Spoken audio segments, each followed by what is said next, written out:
नमस्कार, आप देख रहे हैं पहाड़ टीवी। आपके साथ मैं हूं बबीता। रुक करते हैं खबरों का, लेकिन उससे पहले एक नजर आज की हेडलाइंस पर।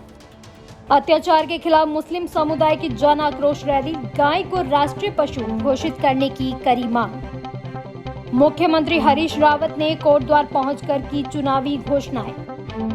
पहाड़ परिवर्तन समिति के निशुल्क स्वास्थ्य शिविर में उमड़ी भीड़, एक्सपर्ट डॉक्टरों ने दिया परामर्श।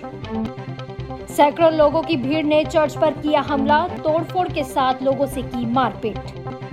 कैबिनेट मंत्री गणेश जोशी से मिले बीपीएड एमपीएड प्रशिक्षित बेरोजगार, सौंपा ज्ञापन। देश की आजादी की अलख जगाने वाले और अंग्रेजी हुकूमत के खिलाफ क्रांति का बिगुल फूंकने वाले राजा विजय सिंह और सेनापति कल्याण सिंह के बलिदान दिवस पर मुख्यमंत्री पुष्कर सिंह धामी भगवानपुर के कुंजा बहादुरपुर गांव पहुंचे। इस दौरान सीएम धामी ने शहीद स्मारक पर राजा विजय सिंह और सेनापति कल्याण सिंह की प्रतिमा पर माल्यार्पण किया, साथ ही शहीदों को श्रद्धांजलि भी दी। इसके बाद सीएम ने जनसभा को संबोधित किया। पूर्व मुख्यमंत्री हरीश रावत कल कोटद्वार पहुंचे, जहां उन्होंने 2022 में होने वाले चुनाव में कॉन्फ्रेंस पार्टी किन मुद्दों को लेकर जनता के बीच जाएगी, इस पर पत्रकारों से विस्तृत तौर पर चर्चा की और कहा कि नवरात्रि के दौरान परिवर्तन यात्रा का तीसरे चरण की शुरुआत करेंगे। साथ ही कांग्रेस की सरकार आने पर बेरोजगारी खत्म की जाएगी। देखिए, हमने इसमें जो है रोजगार के संबंध में है, इसमें महंगाई से लोगों को कैसे राहत दी जाए उसको लेकर के हैं, कुछ सुविधाएं बिजली आदि की बढ़ाने के संदर्भ में है। ये सब चीज़ें हमारी मैनिफेस्टो का हिस्सा जो कांग्रेस। पहाड़ परिवर्तन समिति द्वारा देहरादून में एक निशुल्क स्वास्थ्य शिविर का आयोजन किया गया, जिसमें कई लोगों ने अपने स्वास्थ्य की जांच करवाई। आपको बता दें कि पहाड़ परिवर्तन समिति कोरोना काल में राहत सामग्री पहुंचाने से लेकर स्वच्छता, पर्यावरण, स्वास्थ्य जैसी कई क्षेत्रों में लगातार काम कर रही है। आपको बता दें कि इस स्वास्थ्य शिविर में विभिन्न डॉक्टरों के माध्यम से स्वास्थ्य परीक्षण किए गए और दवाइयां वितरित की गई। निःशुल्क स्वास्थ्य शिविर के अवसर पर समिति के संरक्षक उमेश कुमार ने कहा कि स्वास्थ्य के क्षेत्र में सभी की सहभागिता से समाज को हम बेहतर स्वास्थ्य सुविधाएं दे सकते हैं। समिति अगले चरण में पहाड़ी क्षेत्रों में इस तरह के स्वास्थ्य शिविरों का आयोजन करने जा रही है। वहीं समिति की संयोजिका सोनिया शर्मा ने कहा कि समिति अगले चरण में पहाड़ी क्षेत्रों में विभिन्न कार्यक्रम आयोजित करवाने जा रही है, जिसका लाभ आम जनता को मिलेगा। जैसे कि आप देख रहे हैं कि इस कैंप में ऑलमोस्ट सभी स्पेशलिस्ट बैठे हैं और जो हमारे आसपास के लोग हैं जिनको कि छोटी छोटी बीमारी में वो लोग बहुत परेशान हो जाते हैं, उनको कहीं से गाइडेंस नहीं मिल पाती और कुछ लोग हैं जो कि अफोर्ड नहीं कर पाते।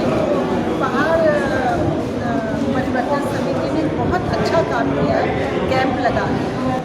आज ये पहाड़ परिवर्तन समिति की तरफ से एक निःशुल्क स्वास्थ्य शिविर यहाँ ये शिवाजी धर्मशाला में आयोजित किया जा रहा है और यहाँ हमारे सभी जो मानवीय डॉक्टर देहरादून के हैं, सभी स्पेशलिस्ट यहाँ आ रखे हैं, चाहे वो दंत चिकित्सक हो, चाहे वो फिजियोथेरेपिस्ट हो, सामान्य रोग चिकित्सक हो और हड्डी रोग विशेषज्ञ, सारे हमारे यहाँ बीच उपस्थित हुए हैं और सभी अपनी बहुत अच्छी तरीके से सेवाएं दे रहे हैं। साथ ही यहाँ पर ब्लड शुगर वगैरह की जांच भी और बीपी की जांच भी उनकी निःशुल्क की जा रही है। शिविर स्टार्ट हुए अभी 1.5-2 घंटा ही हुआ है, लेकिन हमारे पास 100 से भी अधिक अभी हमारे पास मरीज अपना इलाज जो है वो जांच के लिए आ चुके हैं। तो ये सब शिविर एक बहुत अच्छी तरीके से संचालित किया जा रहा है और अभी चल ही रहा है और बढ़िया यहाँ पे पेशेंट आएंगे।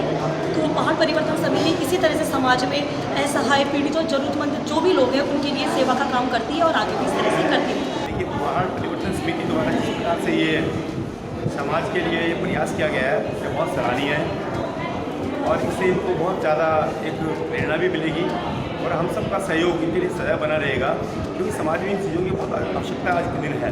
तो हमारा जो लोअर मिडिल क्लास आदमी है, कई बार अपने कई कारणों से अपने शरीर की, अपने स्वास्थ्य की चिंता ना करते हुए प्रॉपर डॉक्टर से कंसल्ट नहीं कर पाता। इस प्रकार के कैंप लगाने से समाज में जागरूकता बढ़ती है लोगों अपने स्वास्थ्य के बारे में और कहीं ना कहीं उनका सहयोग भी कर पाते हैं। तो पहाड़ स्वास्थ्य समिति का जो प्रयास है बहुत सराहनीय है और मेरी शुभकामनाएं इनके लिए क्या कि सतत प्रयास करते रहेंगे, आगे अपना कार्यक्रम करते रहेंगे लगातार और हमसे जो सहयोग चाहेंगे हम सदैव उनके साथ हैं। ये सराहनीय कार्यक्रम है और मैं ऐसे कार्यक्रम पिछले 35 साल से करता आ रहा हूँ। मेरी 14 साल गवर्नमेंट सर्विस में मैंने देव तिहार, जामिनी खान और प्रेम में काफ़ी कैंप किए हैं। आजकल मैं रिटायर्ड पर्सन हूँ और वीकेयर पॉलीक्लिनिक प्रेमनगर से मैं बैठता हूँ और मैं हर संडे को फ्री कैंप करता हूँ। क्लिनिक प्रेमनगर से संबंध रखता हूँ। जैसा कि विकास जी ने हमें आमंत्रित करा था इस कैंप के लिए, और हमारी पूरी टीम जिसमें doctor S Kumar ortho surgeon है, डॉक्टर एस के शर्मा फिजिशियन और डॉक्टर सागर अरोड़ा फिजियोथेरेपिस्ट, हम लोगों ने आकर यहाँ पर अपनी सेवाएं दी, जिसमें कि हमें बहुत अच्छा लगा। यहाँ पे करीब अब तक हम 200 से 250 पेशेंट देख चुके हैं और हम ये अधिकतर करते रहते हैं और आगे भी हम ये करते ही रहेंगे। और ऐसे कैंप लगातार लगते रहने चाहिए। हमारे पीछे एक सनम एरिया है, हमारे संस्था की हाल में दरभंगा बस्ती है, इन लोगों को हमने वैक्सीनेशन का कार्य भी गवर्नमेंट ने कराया था, तो वैक्सीनेशन भी 100% हो चुकी है। उसके बाद ये कैंप हो गया और स्वास्थ्य के प्रति जागरूकता पहाड़ परिवर्तन समिति ने जो कराई है वो मुझे लगता है बहुत सराहनीय कार्य है और ये काम लगातार होता रहना चाहिए, लोगों के अंदर जागरूकता आती है। आज पहाड़ परिवर्तन समिति द्वारा तो आज का कैंप लगाया गया है, उसमें मल्टी स्पेशलिटी ये कैंप है, जिसमें फिजिशियन, डेंटिस्ट और किडनी रोग विशेषज्ञ, हड्डी रोग विशेषज्ञ सभी आए हैं। मिले जुले पेशेंट्स हैं और पेशेंट्स को बेनिफिट ये हुआ है इस बार कि इतने सारे विशेषज्ञ एक ही छत के नीचे जो सबको मिले हैं और जिनको मल्टीपल प्रॉब्लम है या मल्टीपल कोमॉर्बिडिटी जिनको प्रॉब्लम है, वो एक ही स्थान पर अलग अलग डॉक्टर से एक ही समय में मुलाकात कर सकते हैं। तो लोगों का समय भी बचा है और उनको एक स्पेशलाइज्ड सर्विस भी मिली है इन चीज़ों से। इसके अलावा यहाँ पर कुछ फ्री टेस्ट अवेलेबल हैं और हमारे पास मेडिसिन काफ़ी सारी हैं जो हमने पेशेंट्स को डिस्ट्रीब्यूट करी हैं और हम उम्मीद करेंगे कि हम पहाड़ परिवर्तन समिति के द्वारा इस तरह के कैंप भविष्य में भी कई बार ऑर्गेनाइज किए जाएँ। मरीज अभी तक हम जो देख चुके हैं ज़्यादातर ड्राइनेस का इशू आ रहा है। तो ड्राइनेस का इशू मेनली जो प्रॉब्लम हो रही है वो ऑनलाइन, आजकल सोशल मीडिया का लोग ज़्यादा यूज़ करते हैं हमेशा फ़ोन में, तो जो भी स्क्रीनिंग वर्क है तो उसकी वजह से ड्राइनेस का इशू आ रहा है। तो ज़्यादा बच्चों में भी ये कंप्लेन मिलती है कि रिफ्रैक्टिव एरर ज़्यादा आ रहा है बच्चों के लिए, क्योंकि ऑनलाइन क्लासेज चल रही है। अभी लॉकडाउन की वजह से ऑनलाइन क्लासेज चलती थी, उसकी वजह से बच्चों को चश्मे का नंबर, रिफ्रैक्टिव एरर आ रहा है और ड्राइनेस का इशू बराबर आ रहा है। तो मैं उनको ये सलाह देना चाहूँगा कि जो भी ऑनलाइन जो भी क्लासेस हैं वो कम से कम एक बिगर स्क्रीन पे देखें, जो भी गैजेट वर्क्स हैं बच्चों के वो कम करें, मिनिमाइज़ करें काम। जी नमस्कार करना चाहूँगा पहले तो सभी को। मैं फिजियोथेरेपिस्ट हूँ और आज के ज़माने में फिजियोथेरेपिस्ट उतना ही ज़रूरी हो गया है जितना एक हॉस्पिटल में ऑपरेशन के बाद ऑर्थोपेडिक को ज़रूरत लगने लगी है। क्योंकि आम जीवन में हमारा मोबाइल का यूज़, सोशल मीडिया का स्ट्रेस, पोस्टर रिलेटेड बहुत सारी प्रॉब्लम हर किसी को देखने को मिल रही है, चाहे वो यंग एज का हो चाहे ओल्ड एज का हो।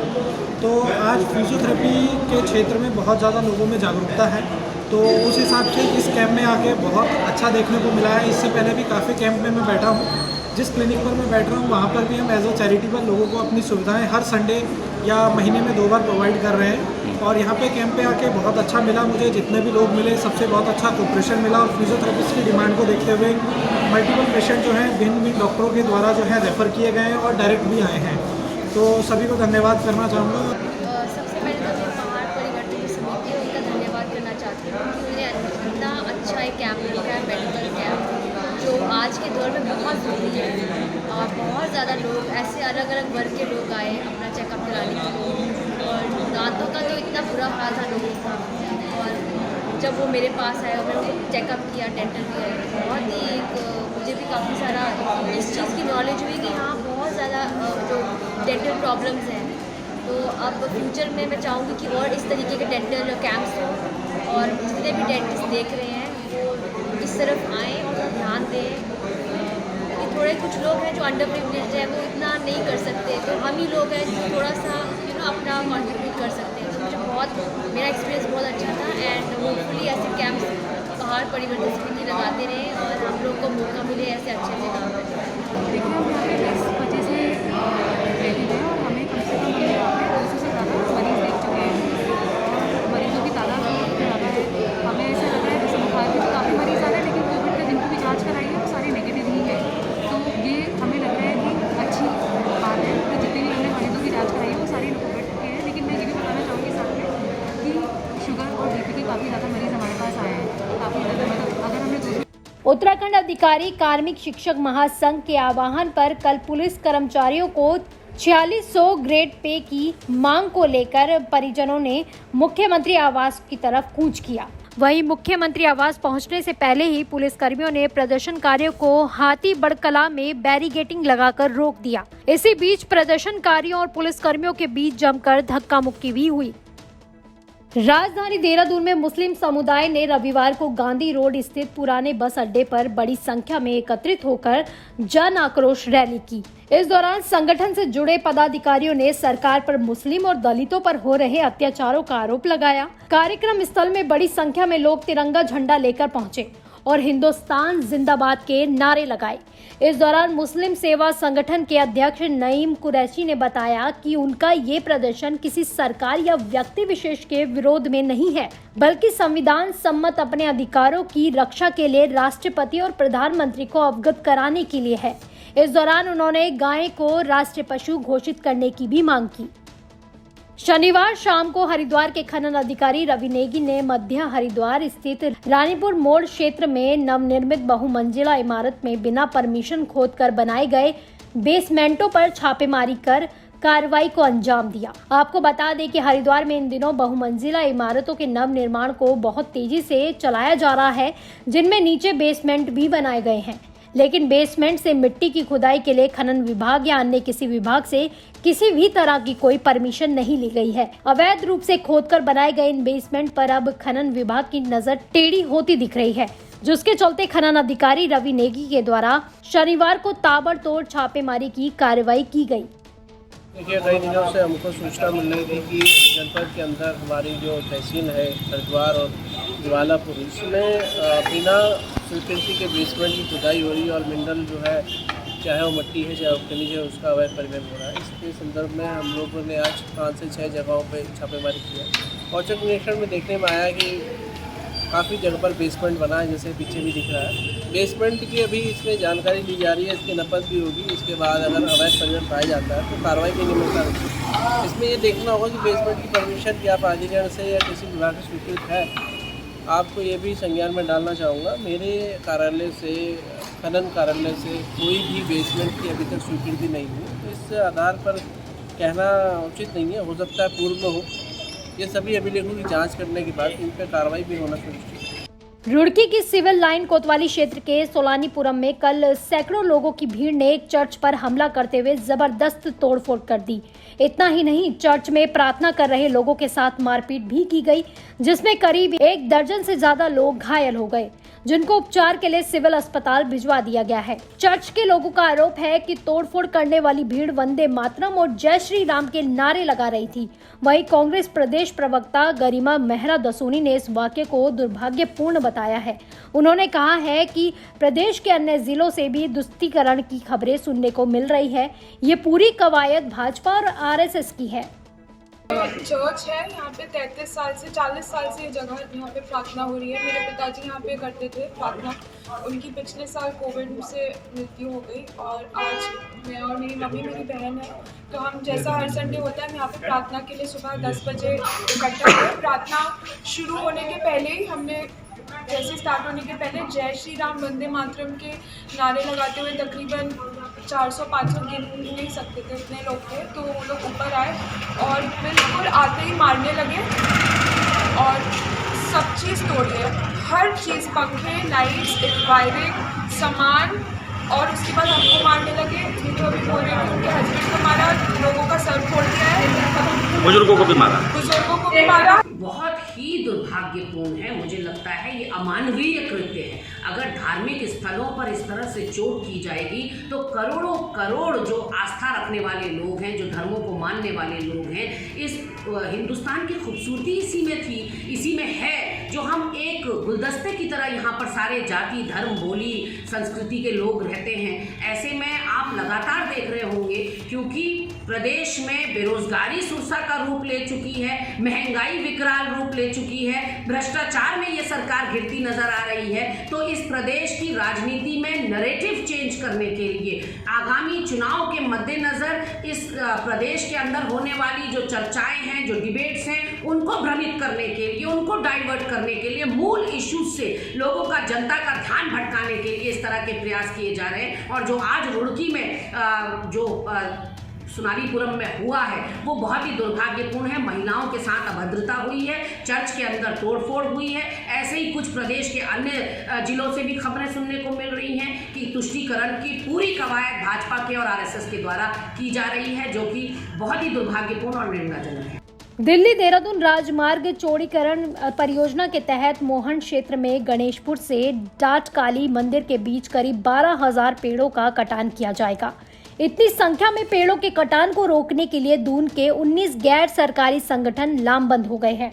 एनजीओ कार्यकर्ता मोहंड बचाओ अभियान के तहत शनिवार को मोहंड पहुंचे और पेड़ों को कटने से बचाने के लिए प्रदर्शन किया। इस परियोजना के तहत मोहन क्षेत्र में बसे दर्जनों वन गुज्जरों के डेरों को भी शिफ्ट करने के लिए आदेश दिया गया है, जिसके चलते एनजीओ कार्यकर्ताओं ने वन गुज्जरों को भी इस अभियान में शामिल कर लिया है।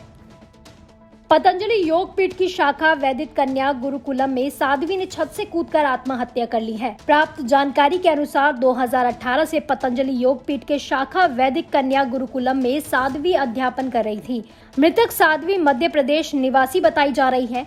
उक्त मामले की जांच पड़ताल थाना बहादुराबाद पुलिस कर रही है। प्रशिक्षुक सीओ बहादुराबाद ने जानकारी देते हुए बताया कि साध्वी की आत्महत्या के बाद एक सुसाइड नोट भी मौके से बरामद हुआ है, जिसमें भगवान से जुड़ी हुई कुछ बातें लिखी हुई हैं।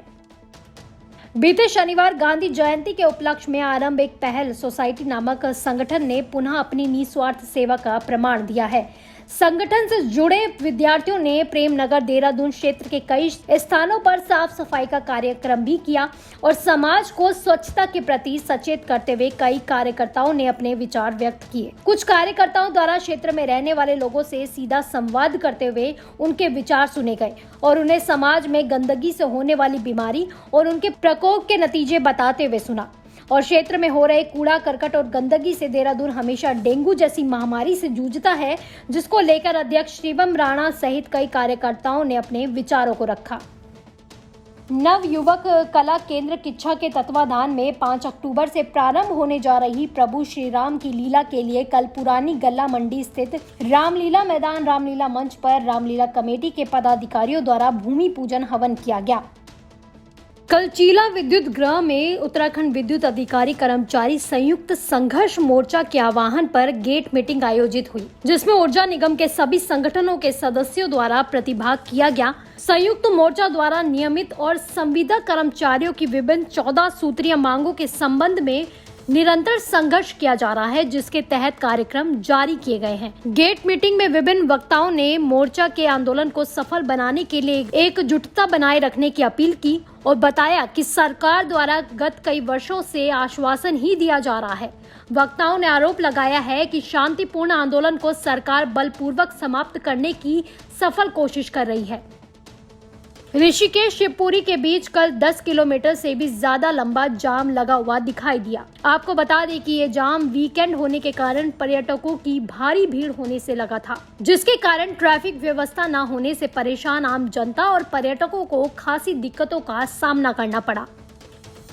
संत निरंकारी मिशन नरेंद्र नगर द्वारा सत्संग भवन में जोनल इंचार्ज हरभजन सिंह के सानिध्य में विशाल स्वैच्छिक रक्तदान शिविर का आयोजन किया गया, जिसमें टिहरी जिले के विभिन्न स्वयं सेवकों ने बढ़ चढ़कर रक्तदान किया। इस विशाल स्वैच्छिक रक्तदान शिविर में एम्स के डॉक्टरों ने भी सहयोग दिया। इस शिविर में 64 यूनिट रक्त प्राप्त हुआ है। मिशन कोविड टाइम पे मानवता की सेवा करता है और हमारा जो सतगुरु का स्लोगन है नर सेवा नारायण पूजा, और इसके अंतर्गत ये पिछले 2-2.5 साल से जो इस तरह से कोविड का जो प्रकोप है पूरे इस उत्तराखंड के अंदर ही नहीं पूरे भारतवर्ष के अंदर मानवता की सेवा की गई। जगह जगह हमने रक्तदान शिविर भी लगाए, वैक्सीन सेंटर भी लगाए और यहाँ तक कि मुख्यमंत्री जी को हमने वैक्सीन कंसंट्रेटर भी दिए और कैबिनेट मंत्री गणेश जोशी जी को 20 कंसंट्रेटर दिए और इस तरह से फ्री मास्क बांटे, वैक्सीन और जगह जगह शहरों को सैनिटाइज किया और इस तरह से मानवता की सेवा के लिए पिछले कई दिनों से ये ऐसी लड़ी चल रही है रक्तदान शिविर की। इससे पिछले जो रविवार था, उसमें 26 तारीख को ऋषिकेश में एक विशाल रक्तदान शिविर था। उससे पहले विकास नगर में, देहरादून में, लोहीवाला में और आगे भी प्रपोजल है हमारा रक्तदान शिविर का। वो है 10 तारीख को, 10 अक्टूबर को भोगपुर में और 17 अक्टूबर को हरिद्वार में। और इसी तरह उत्तरकाशी ज़िले में भी हम नवंबर के पहले सप्ताह में इतवार को एक रक्तदान शिविर लगा रहे हैं और पौड़ी गढ़वाल में भी एक नवंबर के सेकंड वीक में एक रक्तदान शिविर लगाने जा रहे हैं। विकास नगर से लगती निर्माणाधीन व्यासी जल विद्युत परियोजना के डूब क्षेत्र में आने वाले लुहारी गांव के लोग पिछले लंबे समय से जमीन के बदले जमीन की मांग करते आ रहे हैं, लेकिन प्रदेश सरकार इसकी सुध नहीं ले रही है, जिसके चलते पिछले करीब 121 दिनों से ग्रामीण परियोजना क्षेत्र में धरना दे रहे थे, जिनके समर्थन में नेता प्रतिपक्ष प्रीतम सिंह भी उतर आए थे। कल सुबह सवेरे धरने पर बैठे प्रदर्शनकारी ग्रामीणों को मौके पर पहुंची प्रशासन की टीम ने जबरन उठाकर गिरफ्तार कर लिया, जिसको लेकर कांग्रेस जिला अध्यक्ष संजय किशोर ने तीखी प्रतिक्रिया जाहिर करते हुए कहा कि प्रदेश की भाजपा सरकार ने दमनकारी नीति अपनाकर इस काम को किया है, जिसे बर्दाश्त नहीं किया जाएगा। साथ ही उन्होंने बीजेपी पर हमला करते हुए कहा कि बीजेपी प्रभावितों को उनका हक देने के बजाय उनका दमन कर रही है।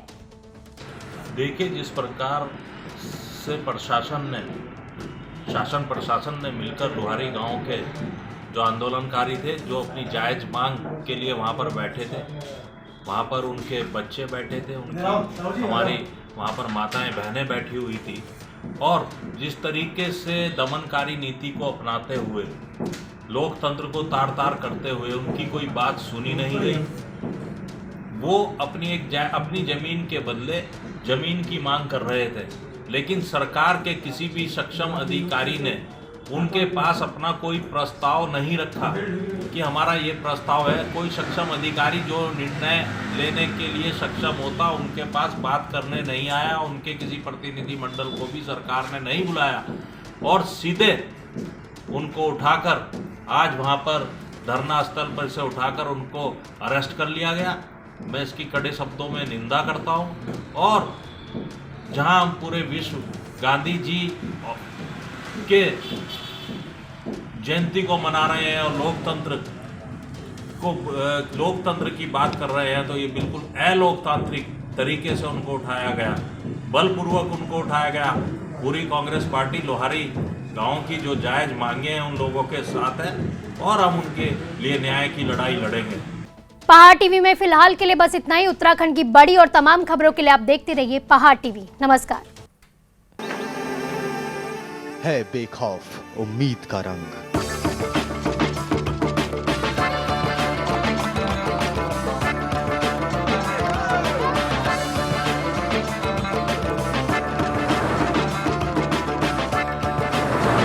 है आस्था भी।